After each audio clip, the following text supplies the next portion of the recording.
Bonjour à tous, bonjour à toutes, comment ça va? J'espère du coup que vous allez bien. Aujourd'hui, il est 8h30, on se retrouve chez moi. Parce que j'ai rendez-vous avec un technicien mobile ce matin à 8h30 pour faire installer le HomeKit. HomeLink, pardon. Le truc, c'est un petit boîtier en fait qui était présent jusque je pense juin 2019 sur tous les modèles Tesla et en tout cas sur la modèle 3 et qui n'est plus de série maintenant. C'est un rétrofit de 320 € en France que j'ai décidé de faire. Donc je vais juste vous montrer l'écran en fait avant et puis je vais essayer de cacher comme je peux. Hop. Donc mon adresse. Donc là vous voyez c'est l'intervention. Donc elle a lieu aujourd'hui entre 8h30 et 10h. Et donc là vous voyez le coût estimé est de 320 €. Donc on a l'étape 2. La préparation en fait c'est quand on envoie quand on envoie l'information comme quand on veut faire réparer la voiture. Quand ils ont analysé ce qu'on a demandé, ils nous préparent un devis qu'on accepte. Alors je vais vous montrer le devis. Donc le devis comprend quand même quand même je filme là alors il comprend 266 € de something else. Ça c'est drôle, mais évidemment j'imagine que c'est le produit en lui-même et seulement 53 € de taxes. C'est vraiment pas beaucoup, donc j'imagine que l'installation soit n'est pas payante vu que c'est un rétrofit, parce qu'il n'y a pas de labor sur la facture, ou alors elle est comprise déjà dans le prix. Elle est comprise déjà dans le prix du produit. Mais ce qui est étonnant, c'est quand même que le mec vient de Strasbourg. Donc je vais essayer de vous proposer une vue sympa pendant qu'il travaille. S'il veut se présenter, il pourra se présenter. Je verrai s'il accepte. Et puis voilà. Mais je voulais faire la petite intro ici avant. Comme ça, je suis sûr quoi, d'avoir un petit bout avant. Et puis on verra. Hein, n'est-ce pas? N'est-ce pas, monsieur? Oh là là là là là, hein. Oh là là là là. Donc dans cette vidéo, qu'est-ce qu'on va voir finalement? Le rétrofit, comment Tesla se débrouille pour faire quelque chose de contactless. J'espère qu'évidemment il aura un masque pendant toute la durée de l'intervention, tout ce genre de choses. Comment il se débrouille? Normalement je paye dans l'application directement avec la carte qui est affiliée pour les superchargeurs, les trucs comme ça. Donc normalement j'ai pas à payer quelque chose avec lui. J'ai rien à signer puisque j'ai déjà approuvé le devis sur internet. Donc normalement j'ai rien à faire. Il répare. Avant de partir, je paye via mon application et c'est fini. Et je suis pas sûr, mais je crois qu'en fait il peut même déverrouiller ma voiture et y accéder sans que j'ai besoin d'être là, puisqu'il est prévu lui-même pour l'intervention. Donc on verra comment ça va se passer. Tout ça, je vais lui poser ces questions. J'espère qu'il voudra bien répondre. Et c'est parti. Bonjour à tous, on se retrouve après l'installation, puisqu'effectivement, l'installateur est arrivé. Il avait pas l'air très bavard. Il est surtout venu là donc pour faire l'installation. Donc c'est tout à fait normal. Je pense qu'ils ont énormément de boulot, qu'ils ont pas vraiment de temps à perdre. Ça c'est logique. J'ai pas voulu le déranger en filmant, en prenant des photos, en lui proposant un truc qui pouvait le mettre mal à l'aise. Pour cette installation-là, j'ai rien fait. Alors, ce qui se passe, c'est quand même que il démonte en fait. Donc, il ouvre le trunk, il démonte tout le truc en plastique, tout l'espèce de bol comme ça, donc où il y a après tous les câbles qui sont présents.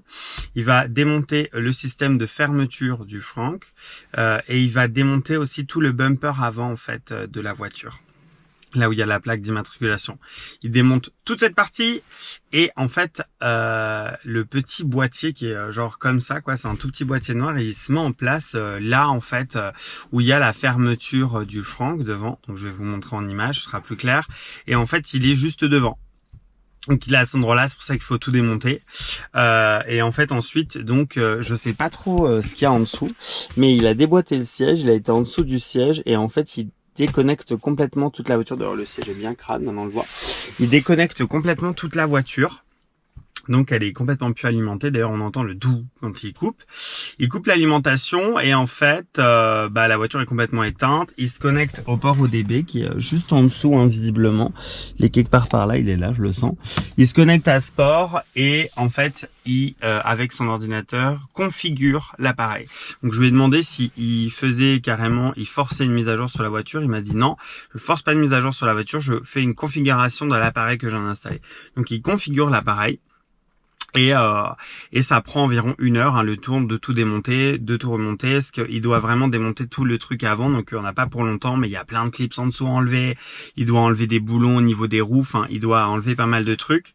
Donc il avait une Model X 100D, visiblement un des derniers modèles, puisqu'il avait les caméras sur le côté, enfin il semblait avoir le hardware 3 ou le hardware 2.5, donc en tout cas ça devait être les nouvelles Long Range Raven.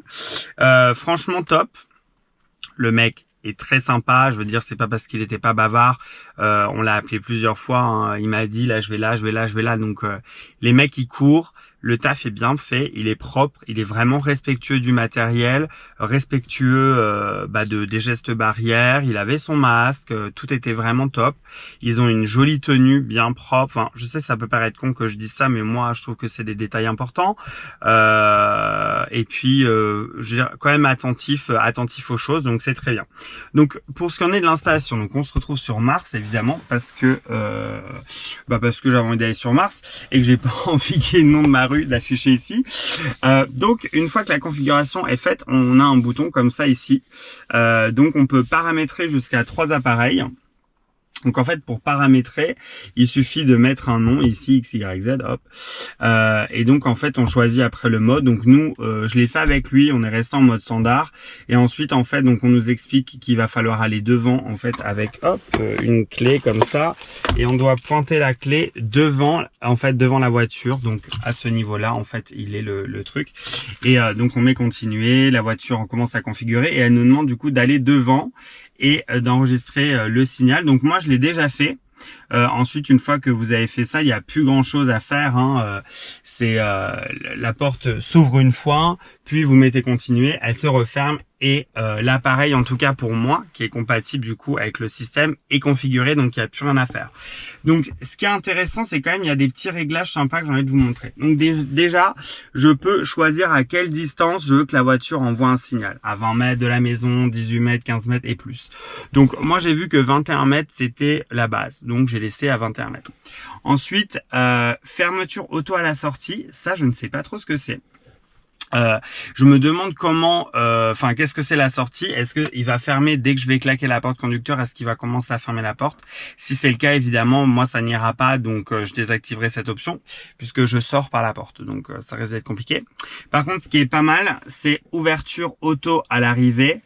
Donc ça ouvre automatiquement la porte, j'ai rien besoin de faire. Et j'ai aussi activé l'avertissement sonore pour ouverture et fermeture auto.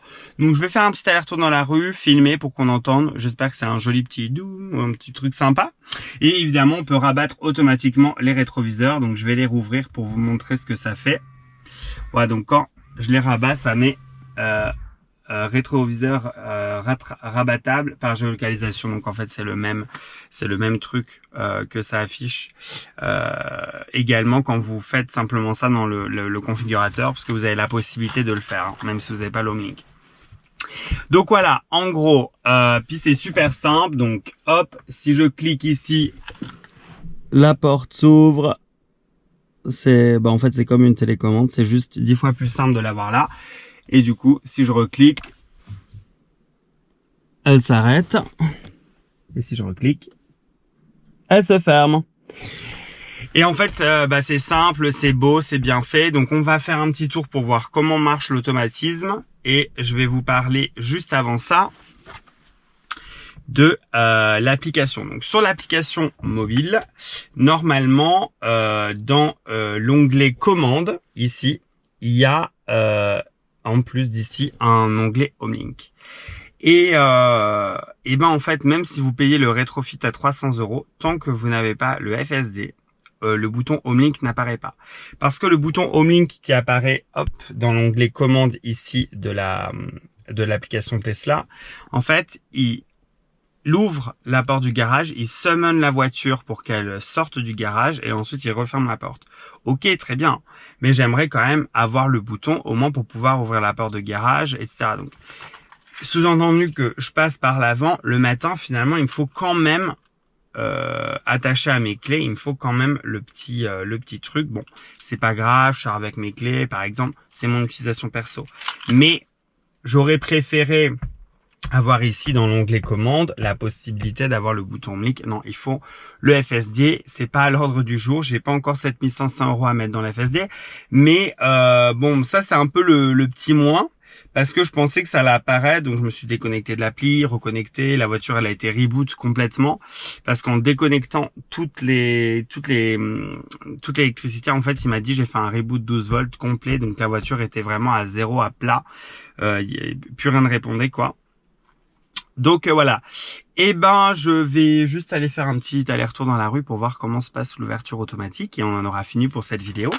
Le paiement de la facture quand même, 320 €, je pensais que ça se faisait via l'application, pas du tout. Le mec il est avec son ordinateur, donc estampillé Tesla, il y a des logos partout, donc pas d'inquiétude. Mais en gros il fait un paiement comme si vous faisiez un paiement sur le site internet, donc il met vos infos de carte bancaire et tout. Je lui ai dit je trouve que c'est pas limite, enfin c'est pas top. Il me dit oui effectivement, donc c'est assujetti à évoluer bientôt. Moi je pensais qu'on payait direct via l'application ou que c'était direct prélevé sur la carte affiliée au compte Tesla. Non, il faut donner une carte. Du coup voilà, après il m'a rassuré, il m'a dit c'est sécurisé, j'ai dit oui mais bon c'est juste le fait de prendre la carte comme ça fait un peu bizarre. Voilà, je crois que c'est tout, j'ai fait le tour de l'installation, c'était un petit truc. Bon, il y a beaucoup de gens qui trouvent ça inutile, moi je trouve que c'est vraiment pratique, je voulais le faire, 320 €, bon c'est assez cher mais c'est dans la voiture. Sachez que pour tous les véhicules, je crois c'est juin 2019, c'était compris et ensuite ils l'ont enlevé. Et honnêtement, quand on voit quand même le taf qu'il a fallu pour le réinstaller, je me dis mais c'est quand même dommage de pas le mettre direct dans l'usine. Je comprends que ça fasse de vraies économies, mais waouh, le mec, il a démonté vraiment énormément de pièces. J'ai pas pu vous faire de photos ni de vidéos, c'est dommage. Mais bon, encore une fois, la situation ne s'y présentait pas. On fait un petit tour dans la rue. J'en profite pour vous montrer ici. Donc, elle voit un panneau stop en fait qui est retourné. Ça peut potentiellement être un problème.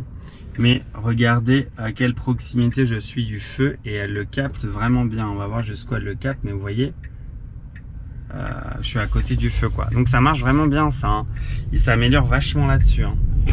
Ok, j'attends. Ah. Ok, donc c'est ce bruit-là et la porte effectivement est bien en train de s'ouvrir ici, comme vous pouvez le constater. Et ça m'a juste mis l'information, donc comme quoi la porte est en train de s'ouvrir et ça fait comme le bruit de verrouillage et déverrouillage des portes de la voiture. Ok, très bien, c'est impec. Donc là du coup, hop, je rappuie et ça se referme. Voilà. Et ben c'est tout pour cette petite vidéo, j'espère que ça vous a plu. Il y a moins d'images que ce que je voulais, mais en tout cas c'était vraiment une bonne expérience. C'est quand même un service vraiment bien foutu, ça marche bien. Le mec était quand même vraiment cool et il a fait un bon taf, donc c'est l'essentiel. Merci d'avoir regardé cette vidéo, merci à tous les nouveaux abonnés, toutes les personnes qui laissent des commentaires. Merci énormément pour votre soutien, ça me fait plaisir.